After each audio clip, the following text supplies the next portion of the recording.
Okay, let's dive right into this explainer. Today, we're unpacking a truly fascinating academic framework looking at writers of the diaspora.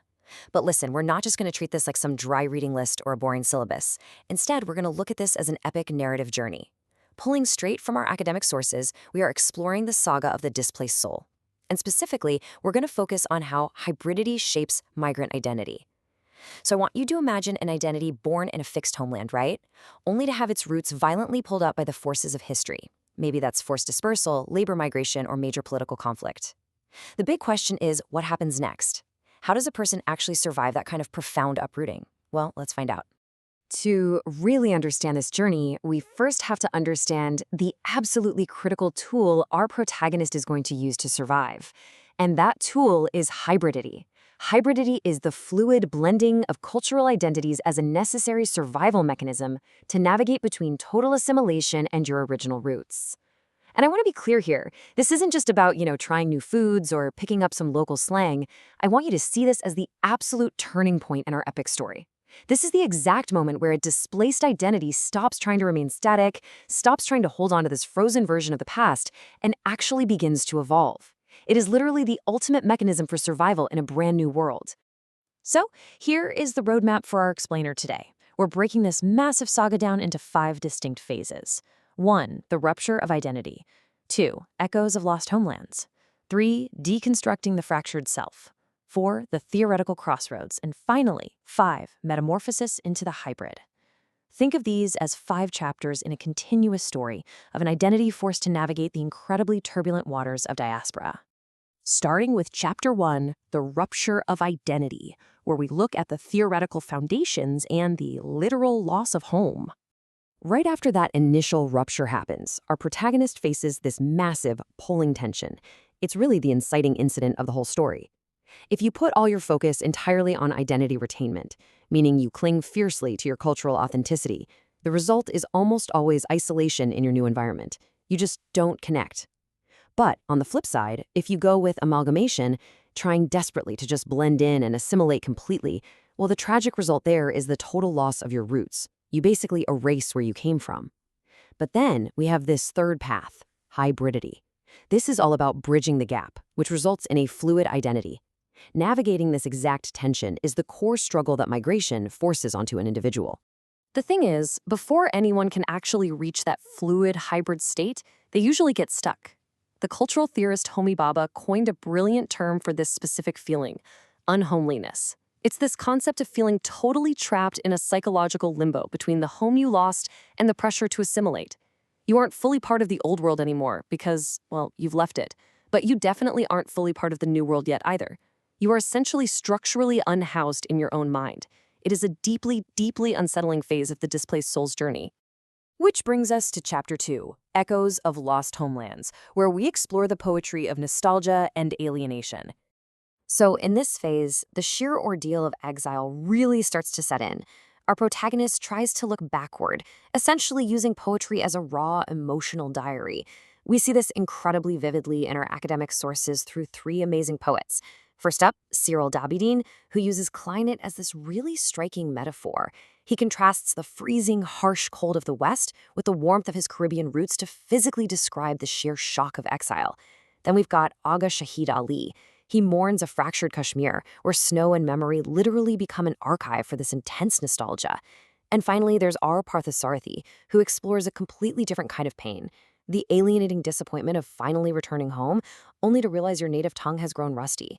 It's that harsh, heartbreaking realization that the idyllic home you left behind, it doesn't really exist anymore. A true return is just impossible. And it's fascinating to see how this builds because this diasporic struggle can show up in vastly different ways.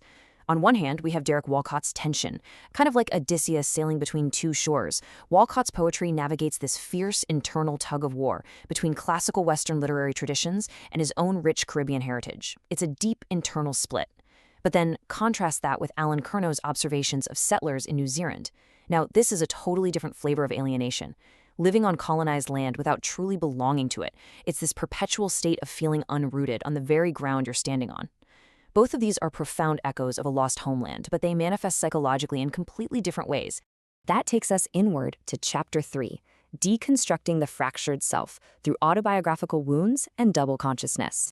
Stripped of their physical anchors, the displaced identity has to turn completely inward, trying to reconstruct its past through autobiographical prose. And the contrast here is wild. Take Aimé Césaire. He uses his concept of negritude to embark on a completely unified reclamation of agency. He returns to his native Martinique and actively transforms the psychological scars of colonialism into this powerful collective call for liberation and pride. It's all about unified, outward-facing strength. But then you contrast that with John Rice and her unfinished autobiography. She reflects on this heavily fragmented Creole upbringing in Dominica, which leads to what we call a double consciousness. It's more like a fractured, cracked mirror of identity that results in profound gendered isolation, leaving her feeling emotionally exiled from both England and the Caribbean. Moving to Chapter 4, The Theoretical Crossroads, checking out the intersection of the personal and the political. At this massive turning point, the identity steps back to actually analyze its own plight using critical theory. And this perfectly illustrates the logic of academic jazzbeer Jane. Jane teaches us that individual tales of migration are absolutely never just personal. Think about it. Step 1, a single personal move happens. But step 2, that personal migration is inextricably connected to the drawing and redrawing of post-colonial borders across the globe, which naturally leads to step 3, this massive influence on political histories and the very concept of nation building. So what feels like the incredibly solitary, lonely journey of just one displaced soul is actually a microscopic view of massive global historical shifts. And look, while understanding all that politics is key, we really have to get the psychology too.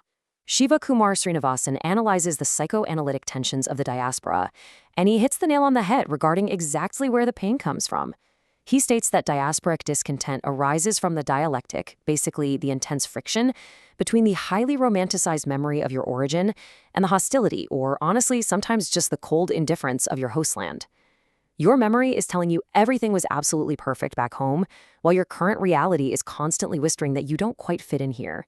That gap, right there between memory and reality, is the ultimate breeding ground for diasporic discontent.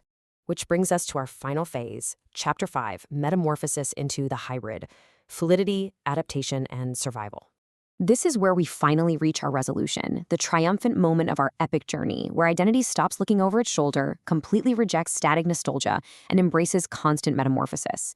We see this fully realized in the fiction of two incredible Indian-American authors. First, Chitra Banerjee Dikavarani's character Corby. Her journey from Kolkata to America forces inherited traditions to violently clash with Western realities. But through that very clash, she actually finds deep maturity and self-discovery. Then we have Bharati Mukherjee's character Jasmine. Jasmine's entire story is about throwing static nostalgia out the window. She chooses radical fluidity. She transforms the diasporic struggle into a fierce, unapologetic quest for empowerment and survival. If you want to see what radical fluidity actually looks like in practice, just trace Jasmine's timeline. She doesn't just change her identity once. In the past, she's Jyoti, living in a rural Punjabi village. Then she becomes Jasmine in America, then Jace, and eventually Jane. True hybridity isn't just smashing two cultures together once and calling it a day. It is a continuous, confident reinvention. It's an ongoing evolution that flat out refuses to be boxed in by a single past or a single present. So the absolutely crucial point of all this is summarized perfectly by this idea. The diasporic subject continuously reinvents itself to survive and thrive. That is the core takeaway of our explainer today. Embracing hybridity is not a loss of self. Let me say that again because it's so important. It is not a loss of who you are. It is an incredibly powerful, ongoing, and empowering evolution. It really is the ultimate survival mechanism for the displaced soul. Well, that brings us to the end of our journey, but I want to leave you with a thought. We've talked a lot today about the massive historical forces of migration and the epic struggles of the displaced soul. But let's bring it all the way back to you.